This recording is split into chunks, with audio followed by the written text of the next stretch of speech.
Hey guys, my name is Samuel and you're watching TechnoRight.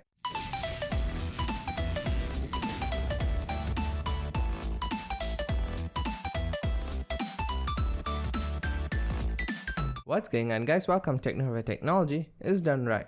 So in today's video, I'm going to teach you on how to fix Google Chrome memory and CPU high usage issues.